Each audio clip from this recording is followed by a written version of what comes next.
welcome back. Costa-Susini here. Let me stress, I did not reinvent my life overnight, but I reimagined what I believe to be possible, okay? So today I would like to address a comment that I got on my video about getting married at the age of 50 after declaring myself forever single. Now, number one, I could see that the person reacted to the thumbnail and did not actually watch the video, because this person addressed the idea of my announcing my engagement within 3 months, which was not the case, okay? As you guys know, you guys have followed my story, which was not the case. Number two, I can see that this person is from a different time, a few years older than myself, simply because of the phrase foolish. I don't hear that very much anymore. But it occurred to me that that is the fear that is keeping a lot of us in unhealthy situations, okay? Even if it's just your mindset. And for me, okay, see these silver streaks here? Okay, I started getting these silver streaks right about here, right above my eye pupil when I was 9. Okay, when I was 9. And hairdressers always remarked, oh, this is really interesting, because normally people get a little gray here, whatever. And they were like, no, it's just like 5 or 6 little gray. And it's interesting because I always, my whole time growing up, I was excited for those silver streaks to come in. I always felt that that was just the look of sophistication and elegance and grace, kind of like a Camille Cosby, okay? Camille Cosby circa 1990, if you will. There was just something about that I always revered as elegant. I also always surrounded myself with friends who were slightly older because I always learned something from them. So that being said, I guess you could say that I've been preparing for this phase of my life for a very long time, okay? And the person's comment, number one, I can see that you're from a different time, because I can't remember the last time I heard the term foolish. And the person was coming from I would have waited a few more months before I announced my engagement for fear of looking foolish. First of all, the wedding and me and my life, it's about taking a chance on me, okay? It's about taking a chance on life. It's about taking a chance on love. It's about taking a chance. And for me, the beauty and the gift in being 50 is that you just don't care anymore. You're not weighed down, or at least I did not feel weighed down by the weight of other people's expectations, and a lot of it had to do with coming out here. And again, this is not about geography, this is not about promoting a life abroad or anything of that nature. But I wanted to state that, again, is it the fear of other people's judgments that might be holding you in an unhappy situation or environment, okay? Just for yourself, just ask yourself that question, because I have learned that the people who really matter are the ones in your corner cheering you on. And they're the ones who are going to remind you that if things did not work out as you had planned, because often they do not work out as you planned, guess what? They might work out even better. I did not plan for any of this, okay? My plan was to come, get my education, become fluent in French. And the reason why I was focused on French is because outside the United States, French is the most widely spoken language throughout the world, okay? And my thought process was once I gain fluency or comprehension in French, I could pretty much go anywhere and then start another language. So that was my focus, okay? It was not getting married. It was not falling in love and all that stuff. The marriage, my husband, our relationship, that has been a beautiful surprise, and I did not plan that. So the other thing I wanted to address about the foolish comment, which I thought was interesting, okay, here, getting married in France, the process is a little different, okay? Here, in order to get married, you have to get a marriage contract from a notary. Now, I think this is brilliant. I really and truly do. And the reason I feel it's brilliant is because, as we all know, when you're in love and something's new and fresh, you're just motivated by these emotions and love, let's be frank. It's very easy to get caught up in that and lose your footing, okay?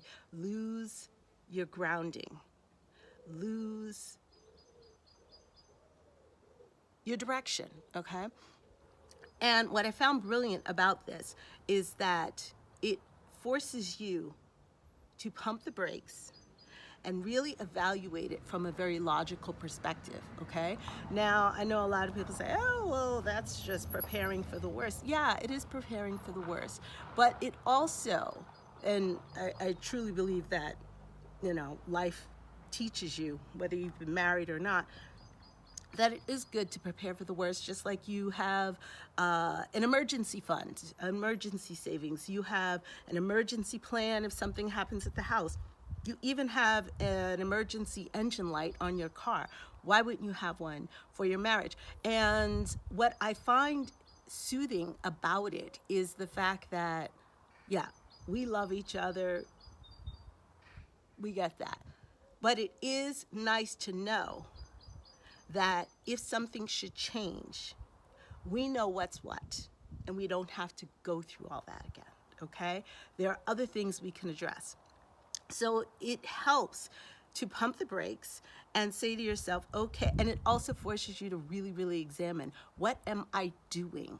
What is going to be the outcome of this? Now, we can never know. That life has its curveballs and everything, just like my marriage. That was a curveball for me. It was a happy curveball, but it was a curveball.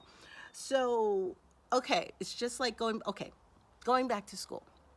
A lot of you want to, or thinking of going back to school. Now remember, and again, I started my journey here started at community college. Now remember, if you don't have the means to go back to school, guess what? Maybe there are plenty of free workshops at the library that you can take advantage of, maybe even give a workshop. I've mentioned that before. But the reason I'm stating that is because going back to school was one of those lessons where I realized that the process of, okay, you got to fill this out, you got to meet these metrics in order to get these classes, so on and so forth. Again, it is a sobering reminder that what you're doing requires thought, okay, and planning. That's essentially all it is. And essentially, it's to get you to really focus and remind yourself, is this important? Is this worth pushing through? And it's always worth pushing through. It's always worth pushing through. So in terms of being fearful of appearing foolish, when I was living in New York City, I was too busy and, quite frankly, too tired to worry about anyone else's perception of me, okay? I was too busy with my own self, and that's another thing. Most of the time, people are busy with their own lives, so they're not thinking too much about you, okay? That's another thing. The other thing is that when I was single, again, I was so busy taking care of myself, even taking care of my family sometimes, that I wasn't concerned with how other people saw me, because I just didn't have the time, and quite frankly, I wasn't interested. And most people don't like themselves, so good luck with getting their approval on you, okay? Now, before, when my life was a little bit more hectic, it was okay, because I knew that at the end of the day, what I was doing was ultimately for myself, okay? So here's the thing. If it doesn't work out, guess what? A lot of times it'll work out better than you think. That's number one. And even if it doesn't, even if you have to retreat, I moved out here in Nice, 2015, for a year. I went back thinking I was only going to be there for the holiday, but I ended up being there for 5 years. Guess what? But it changed everything, okay? It changed everything. So even if you have to backtrack, you're not going back to the same space because you're different, okay? And if nothing else, you know for yourself that you took a chance on yourself. And another comment someone left, completely different, on another video. As the pastor says, when you're in a tough spot, just don't die there. Just don't die there, okay? So when you take a chance and it doesn't work out and you have to regroup, reorganize, guess what? Chances are you're not going to die there. And even if you do, guess what? You still took that chance, and no one can take that from you. All right, that's all I have for you right now. Thanks for tuning in, and I will see you next time. Oh, check out our 55 by 5 ritual that started this past Wednesday, and that'll be going on all throughout the month of April, where you can go ahead and get started on your reset or anything else you might imagine. Till next time, have a wonderful weekend. Ciao. A tout à l'heure.